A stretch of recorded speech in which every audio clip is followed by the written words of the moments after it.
বান্দরবন আমাদের দেশের প্রাকৃতিক সৌন্দর্যের এক অন্যতম খনি। সৌন্দর্যের স্বর্গরাজ্যের উদাহরণ দিতে গেলে আমাদের এক বান্দরবনই যথেষ্ট। কি নেই এখানে?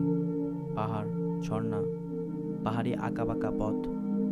এখানে আসলে মনে হবে আল্লাহ যেন তার সকল সৌন্দর্য এখানে ঢেলে দিয়েছেন।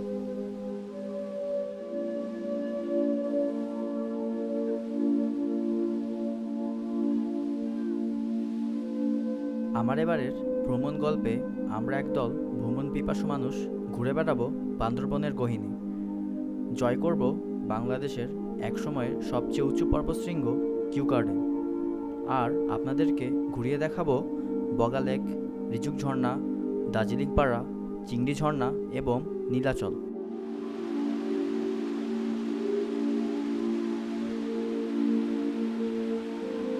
আমার এই বান্দরবনের এক্সট্রিম ভ্রমণ গল্পগুলো আমার এই চ্যানেলে এপিসোড আকারে প্রকাশ করা হবে। তাই যারা এখনও আমার এই ছোট্ট চ্যানেলটি সাবস্ক্রাইব করেননি তারা আমার এই ছোট্ট চ্যানেলটি সাবস্ক্রাইব করে পাশে থাকতে পারেন।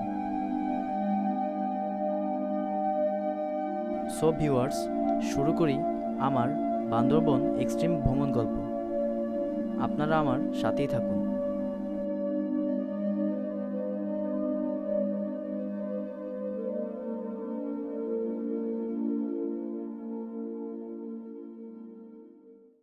এই যাত্রায় প্রথমে আমাদের ঢাকা থেকে বান্দরবন যেতেই হবে। ঢাকা থেকে বান্দরবনের দূরত্ব 325 কিলোমিটার। এই রুটে বাস ছাড়া আর অন্য কোনো গণপরিবহনের ব্যবস্থা নেই।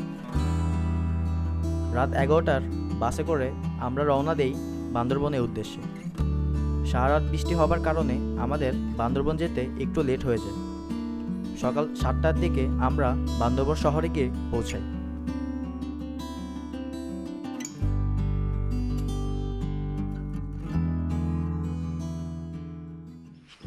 হ্যালো ভিউয়ার্স, আসসালামু আলাইকুম। Welcome to my another travel video. আমি এখন আছি বান্দরবনে আমরা 20 জনে একটি গ্রুপ আসছি ঢাকা থেকে। বান্দরবন শহর থেকে চাঁদের গাড়ি ভাড়া করে যাব রুমাবাজার থেকে আরও বিভিন্ন স্থানে যাব আমরা বান্দরবনে। সো ভিউয়ার্স, আমাদের সাথেই থাকুন আর দেখতে থাকুন আমার বান্দরবন এক্সট্রিম ভ্রমণ কাহিনী। ভিউয়ার্স, বান্দরবন শহর থেকে আমরা সকালে নাস্তা শেষ করে চাঁদের গাড়িতে করে রওনা করলাম রুমাবাজারের উদ্দেশ্যে। রুমাবাজারে আমাদের গাইড আমাদের জন্য অপেক্ষা করছে। রুমাবাজারে আপনারা চাঁদের গাড়ি ছাড়াও বাসে করে চলে যেতে পারবেন।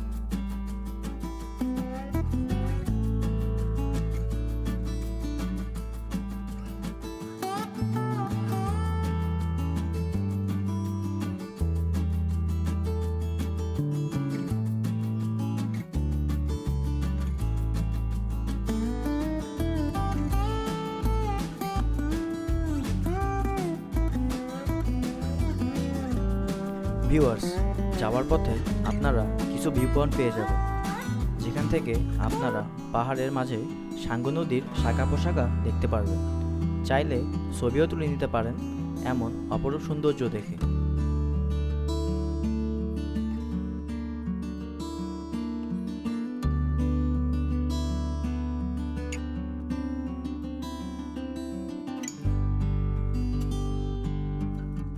ভিউয়ার্স, আমরা এবার চলে আসলাম ওয়াই জাংশনে। এখান থেকে দুটি পথ দুদিকে চলে যাবে। উপরের পথটি দিয়ে আপনারা চলে যাবেন নীলগিরির দিকে, আর নিচের পথটি দিয়ে চলে যাবেন রুমাবাজারের দিকে। আর ওয়াই জাংশনে আর্মি ক্যাম্পে আপনাদের পরিচয়পত্র জমা দিয়ে নাম এন্ট্রি করে বান্দরবনের ভিতরের দিকে ঢুকতে হবে। এই সকল কাজ শেষ করে আমরা আবার রওনা করলাম রুমাবাজারের উদ্দেশ্যে।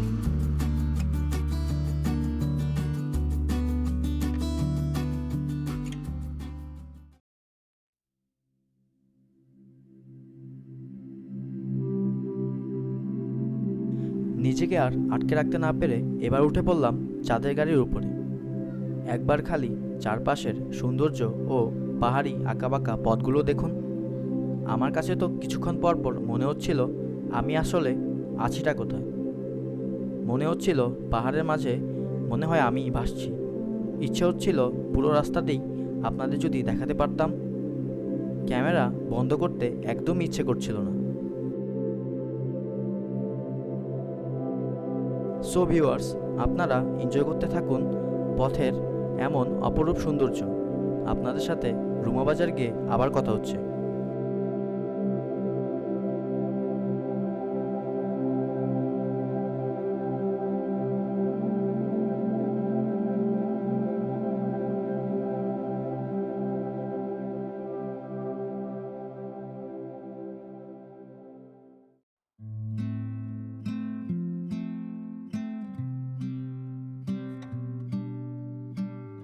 ভিউয়ার্স, আমরা এবার চলে আসলাম রুমা বাজারে।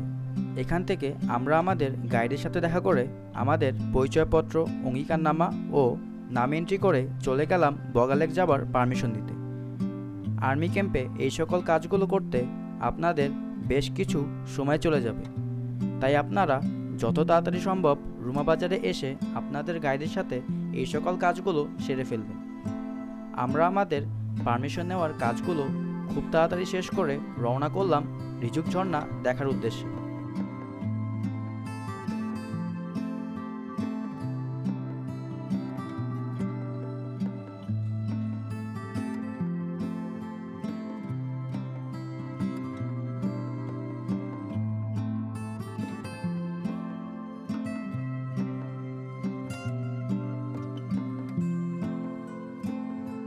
প্রথমবার নিজের চোখে এই সাঙ্গু নদীকে দেখতে পেয়ে অবাক হয়ে গেলাম। ছোটবেলা থেকেই শুনেছি এই সাঙ্গু নদীর অসম্ভব সৌন্দর্যের কথা, আরও শুনেছি বর্ষাকালে এই নদীর ভয়াবহতার কথা।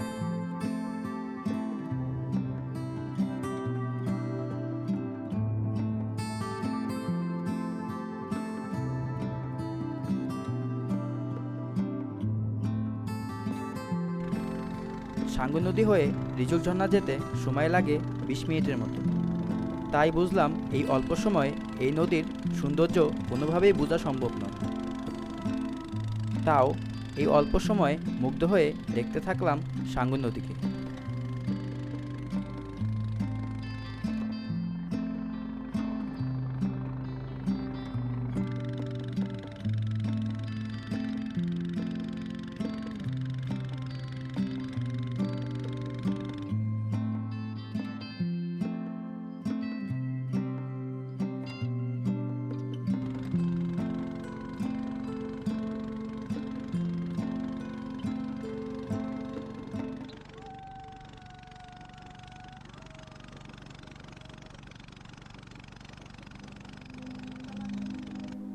ভিউয়ার্স, চলে আসলাম রিজুক ঝর্ণার কাছে। দূর থেকে ঝর্ণার পানির ফোঁটা গায়ে লাগতেই শরীরের সকল ক্লান্তি যেন নিমিষেই দূর হয়ে গেল। এক অপরূপ দৃশ্য, নিজের চোখে দেখা ছাড়া কখনোই অনুভব করা সম্ভব না।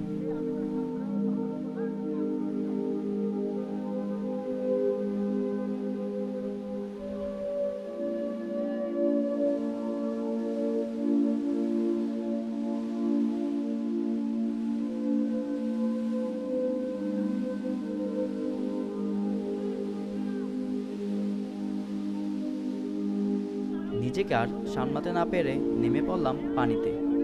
আপনারা যারা সাঁতার পারেন না তারা বেশি দূরে যাবেন না, কারণ এমন ভয়ঙ্কর সুন্দর জিনিস কাছ থেকে দেখার চেয়ে দূর থেকে দেখাই ভালো।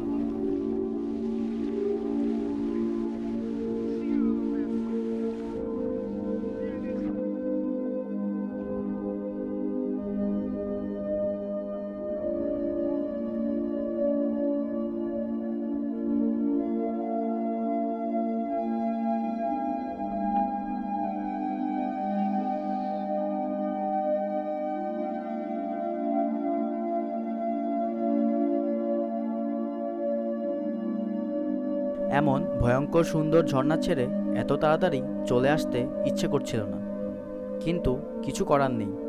আমাদের দুপুর 3টার মধ্যে রুমাবাজার থেকে বগালেকের উদ্দেশ্যে রওনা দিতে হবে। এই রুটে 4টার পরে সকল চাঁদের গাড়ি অফ হয়ে যায়।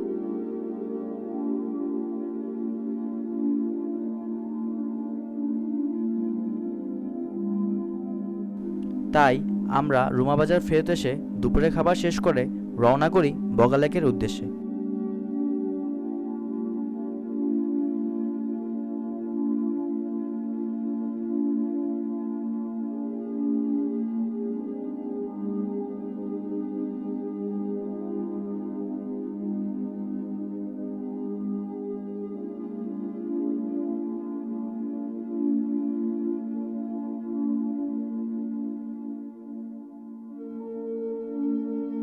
রুমাবাজার থেকে ফাইনালি আমরা যাত্রা শুরু করলাম বগালেকের উদ্দেশ্যে।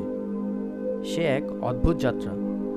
সমুদ্রপৃষ্ঠ থেকে প্রায় 1073 ফুট উপরে মিঠা পানির হ্রদ দেখতে যাচ্ছি। এটাই বাংলাদেশের সর্বোচ্চ উচ্চতায় অবস্থিত মিঠা পানির জলাশয়। বগালেক আসার জন্য রুমাবাজার থেকে ল্যান্ড ক্রুজার বা চাঁদের গাড়ি পেয়ে যাবেন। ভাড়া নেবে 2000 টাকা থেকে 2500 টাকা। রুমাবাজার থেকে বগালেক ট্রেকিং করেও আসা যায়। ঝিরিপথ দিয়ে হাঁটা শুরু করলে পৌঁছে যাবেন বগালেক। প্রায় 7 থেকে 8 ঘন্টা হাঁটতে হবে, যা অধিক কষ্টসাধ্য।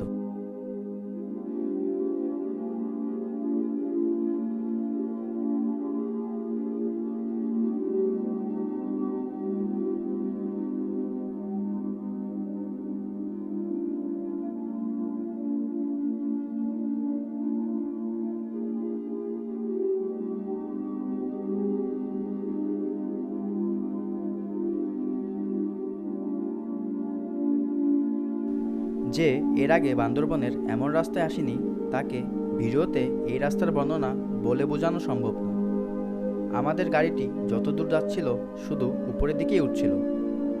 চারপাশের পরিবেশ দেখে মনে হচ্ছিল পৃথিবীর বুকে স্বর্গরাজ্য। মাঝে মাঝে এতই খারাপ রাস্তা ছিল যে মনে হচ্ছিল এই বুঝি নিচে পড়ে যাচ্ছি। এখানকার চাঁদের গাড়ির ড্রাইভাররা আসলেই অসম্ভব দক্ষ।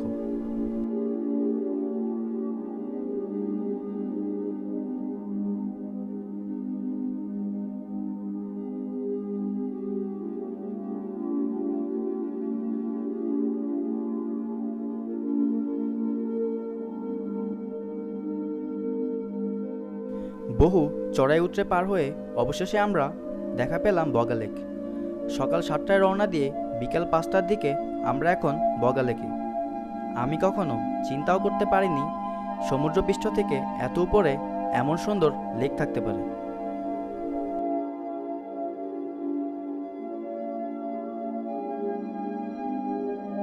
সারাদিন এত জার্নি করে এখন চলে গেলাম আমাদের কটেজে। আগে থেকে আপনাদের গাইডকে বলে দিলে সেই কটেজ ম্যানেজ করে রাখবে।